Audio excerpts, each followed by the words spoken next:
The woman had just woken up when she was stunned by the scene before her eyes. The lawn outside her front door had turned into a forest. She asked her husband what was going on. The man was baffled. They'd always lived here. Something didn't add up, his wife thought. She clearly remembered having dinner with her husband on the lawn outside last night. How could it have turned into a forest overnight?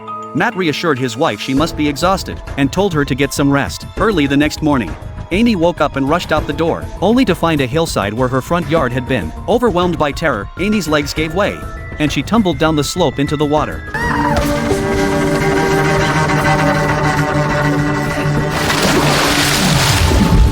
Fortunately, her husband arrived just in time and saved her life. When Amy regained consciousness, she clung to her husband, thanking him for rescuing her. But strangely, Matt insisted nothing like that had ever happened. Had she hallucinated again?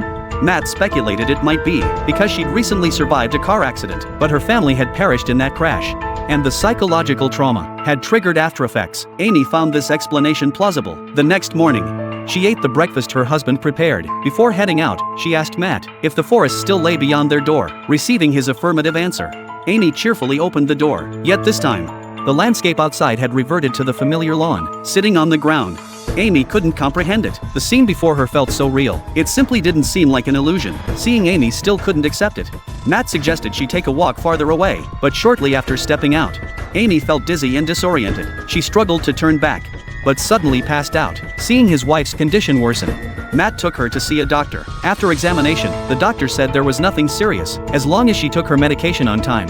The hallucinations wouldn't return. The next morning, Amy stepped outside, only to find the doorway transformed once more. But this time, she had a plan. Amy pulled out her phone, snapped a photo of the scene before her, and sent it to her best friend. To her surprise, her friend saw nothing unusual. Amy conceded defeat. Guilt-ridden, she fetched her husband a bottle of water, blaming herself for doubting the one closest to her. But as she poured the water, a memory suddenly surfaced. This was the first time she'd poured water since the accident. Before, Matt had always given her water. Realizing this, she inspected the drinking water in the house. The caps came in two colors. She had been drinking only the red-capped kind, while Matt drank only the blue-capped water. Now Amy was puzzled. Could it be that the water was the problem?